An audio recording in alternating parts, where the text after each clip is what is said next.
Hello students, आज हम पढ़ेंगे क्लास 12th का चैप्टर नंबर 9 जिसका नाम है डिफरेंशियल इक्वेशन। डिफरेंशियल इक्वेशन यानी इसकी शुरुआत जो है वो चैप्टर नंबर 5 से हुई है। 5th, 6, 7, 8 और 9 ये 5 चैप्टर का ग्रुप है।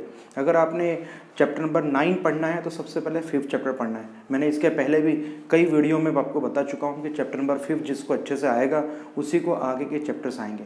तो चैप्टर नंबर 5 से लेकर 9 तक ये पूरा डिफरेंशियल और इंटीग्रेशन, इसे कैलकुलस बोलते हैं। तो 5 से लेकर 9 तक के जो चैप्टर्स है उसका एक दूसरे से लिंकेज है, इसलिए आपको चैप्टर नंबर 9 अच्छे से पढ़ना है तो इसके पहले के प्रीवियस वीडियो अच्छे से आप रिवाइज करिए।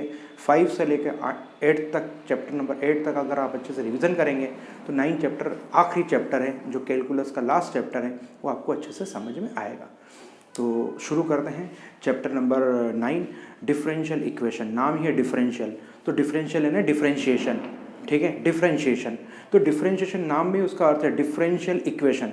तो डिफरेंशियल का मतलब होता है डिफरेंशिएशन, डेरिवेटिव, और इक्वेशन का मतलब है sign of equality. The sign of equality is called equation. जहाँ पे इक्वल का साइन आता है उसे हम इक्वेशन बोलते हैं। तो sign of equality is called equation and differentiation का मतलब है डेरिवेटिव। डिफरेंशिएशन है रेट ऑफ चेंज, ठीक है, जो हमने 5th चैप्टर में पढ़ा है। तो डिफरेंशियल इक्वेशन का मतलब है रेट ऑफ चेंज वाली जो इक्वेशन है उसे हमें सॉल्व करना है। इसका मतलब इक्वेशन का मतलब sign of equality. Sign of equality is called equation. चलिए, ये सब बातें हो गई। अब हम क्वेश्चन चैप्टर नंबर 9 करेंगे। 9 चैप्टर जो अपना चढ़ेगा, जो 9 चैप्टर है वो हम पढ़ेंगे तो हमें ऐसा लगेगा ही कि नहीं कि हम चैप्टर नंबर 9 पढ़ रहे हैं, ऐसा लगेगा कि चैप्टर नंबर 5th का रिविज़न हो रहा है। क्यों? क्योंकि ये सब चैप्टर एक दूसरे से लिंक है। अगर ना आप चैप्टर नंबर 9 पढ़ते पढ़ते आपको समझ में आएगा ये तो चैप्टर नंबर 5th में भी हम पढ़ चुके हैं, ठीक है। तो इस तरह से शुरुआत करते हैं। सबसे पहले हम शुरुआत करते हैं कि ऑर्डर क्या होता है, डिग्री क्या होती है, ठीक है।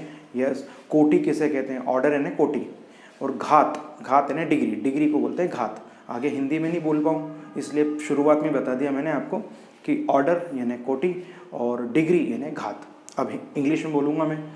अब डिफरेंशियल इक्वेशन का ऑर्डर क्या होता है, डिफरेंशियल इक्वेशन की डिग्री क्या होता है, ये क्या मीनिंग है इसका, तो बोलते बोलते मैं समझा भी रहा हूँ। अगर जिन बच्चों को वीडियो पॉज करके डेफिनेशन लिखना हो वो डेफिनेशन भी लिख लें, ठीक है। एग्ज़ाम में इसके 1 नंबर के ऑब्जेक्टिव पूछे जाते हैं।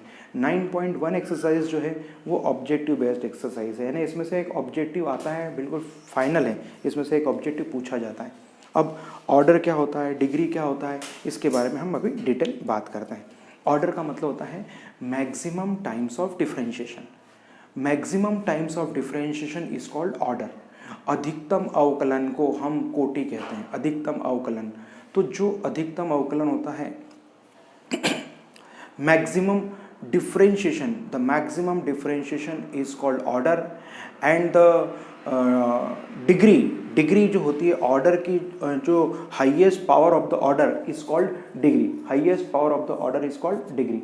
तो डिग्री क्या होता है, डिफरेंट ऑर्डर क्या होता है, तो ऑर्डर का बता दिया कि maximum times of differentiation, maximum times of differentiation is called maximum times of differentiation. Differentiation का जो मैक्सिमम टाइम्स होता है उसे हम बोलते हैं ऑर्डर एंड